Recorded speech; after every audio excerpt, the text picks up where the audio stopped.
Você já se perguntou por que às vezes parece tão difícil a gente conseguir mudar um hábito? A gente vai lá, pensa na nossa rotina e decide colocar algumas coisas um pouco mais saudáveis, ou pelo menos que a gente possa se cuidar um pouquinho mais ao longo da semana, e começa a praticar uma meditação, um exercício físico, ou mesmo um hobby, e durante uns dias a gente até consegue fazer isso. Só que quando nos damos conta, lá estamos nós outra vez rolando o feed do Instagram, voltando ali para os nossos velhos hábitos. E isso pode ser bem frustrante, porque a primeira coisa que costuma passar pela nossa cabeça é que a gente não tem força de vontade o suficiente para mudar um simples hábito. Mas aqui vai uma verdade. Mudar um hábito vai muito além de força de vontade, vencer a procrastinação ou mesmo a preguiça. E é sobre isso que a gente vai falar no vídeo de hoje.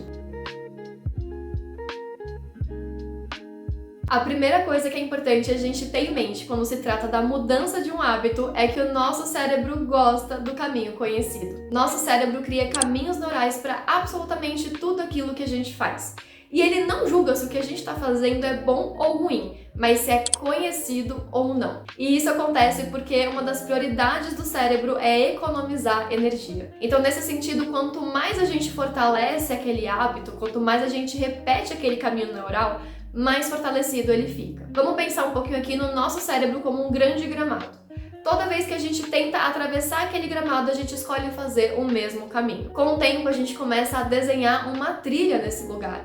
Porque se a gente vai sempre pisando onde a gente costuma pisar o tempo todo, o matinho ele começa a parar de crescer onde a gente passa, começa a crescer ali dos lados, e isso torna cada vez mais fácil atravessar o gramado a partir daquela trilha. E é justamente isso que acontece com o nosso cérebro. Então, quanto mais a gente reforça um hábito, mais conhecido ele fica, mais fortalecido ele fica e mais energia o nosso cérebro consegue economizar. E isso significa que sempre que a gente tenta mudar um hábito, o nosso cérebro vai puxar a gente automaticamente pro hábito anterior. Isso porque para ele é economia de energia e o caminho conhecido é igual a segurança. Quando a gente já tá diante daquilo que a gente conhece, a gente não tem que gastar energia olhando e descobrindo, desvendando o que existe à nossa volta. Se existe perigo, se não existe perigo, como a gente se comporta, o que vem em seguida como consequência daquela nossa atitude. Então, assim, o cérebro, via de regra, vai querer sempre puxar a gente pro hábito anterior, principalmente se for um hábito que a gente já pratica há muito tempo. Outro ponto é sobre a plasticidade neural. Apesar do nosso cérebro preferir o caminho conhecido, aquele hábito antigo que a gente tem, ele tem plena capacidade de criar novos caminhos neurais. Apesar de ser trabalhoso e de gastar muita energia. Então, como é que a gente faz para criar esses novos caminhos?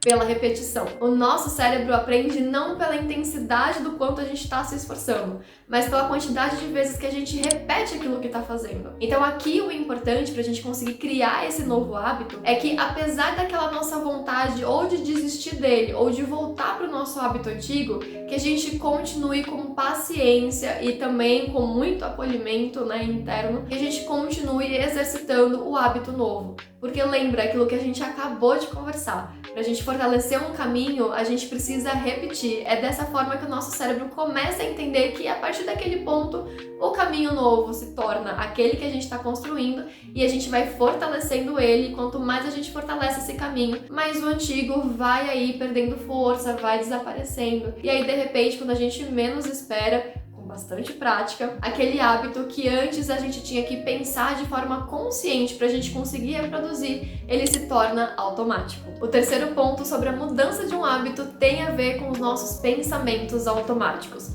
que a gente também pode chamar aí de autossabotagem invisível. De acordo com a TCC, Terapia Cognitiva Comportamental, os pensamentos automáticos são aquelas frases, imagens ou mesmo aquela voz que chega pra gente de repente, de maneira quase que instantânea e que normalmente vem pra ou colocar a gente pra baixo ou pra tentar impedir a gente de continuar a praticar o nosso novo hábito. Esses pensamentos nascem a partir de crenças e aprendizados que a gente teve ao longo da vida e que o nosso cérebro gravou. Eles geralmente são carregados de emoção e costumam ser uma interpretação automática ali, baseada nos hábitos antigos que a gente tem. Por exemplo, a gente determina que o nosso novo hábito é começar a praticar uma atividade física. E aí, quando chega mais ou menos ali naquele horário da gente trocar de roupa, ir pra academia, ou enfim, sair pra fazer a nossa prática, a gente começa a pensar, quer saber, nossa, hoje eu tenho tanta coisa pra fazer, eu tô tão enrolada, acho que eu vou deixar pra mais tarde, ou então, eu acho que eu vou deixar pra amanhã. Ou às vezes vem aquele pensamento, putz,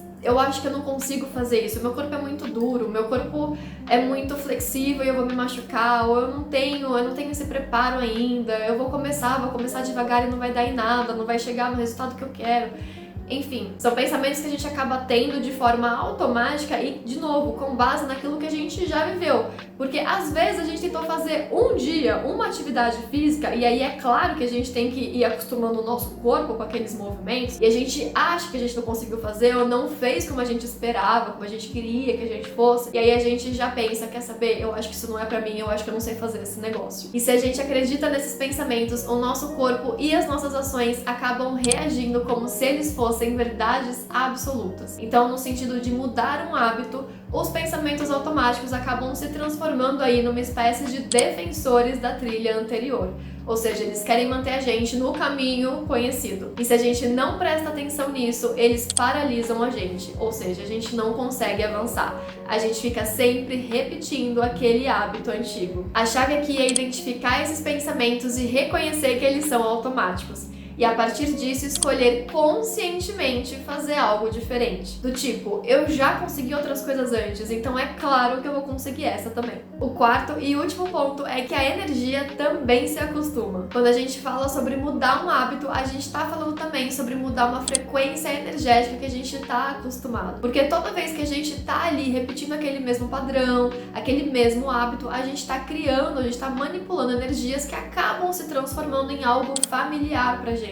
Então, quando a gente muda um hábito, a gente tem essa mudança, essa transformação, a gente também está tendo que aprender a manipular energias diferentes, então a gente acaba entrando numa frequência energética diferente. E isso, é claro, a gente consegue sentir porque somos pura energia. Então, além de tudo que a gente já conversou no nível cerebral, toda vez que você tenta mudar de hábito, é interessante também que você tenha ali ao seu lado alguns recursos energéticos para te ajudar nesse processo. Por exemplo, cristais, ervas, incensos, aromas, cromoterapia ou algum tipo de objeto também que você possa ter por perto que te lembre daquele novo hábito. Ou então até mesmo uma leitura de tarô pode ser muito bem-vinda para você entender o que é que às vezes está segurando você ali naquele hábito antigo e o que você pode fazer para mudar esse hábito e trazer um novo para sua vida. Dito tudo isso, a gente percebeu que mudar um hábito é algo que acontece em 3 níveis diferentes. O cérebro precisa aprender um novo caminho, a mente precisa questionar os pensamentos automáticos e a energia precisa vibrar numa frequência diferente. E por isso eu espero que daqui pra frente, toda vez que você decidir mudar um hábito, você se lembre que isso vai muito além de força de vontade. É um momento para você ter paciência, consciência, presença e muito autoacolhimento consigo mesma. Porque afinal de contas, o autoconhecimento não é uma linha reta. E às vezes esses passos para trás que a gente acha que a gente tá dando, na verdade, é a gente pegando impulso pra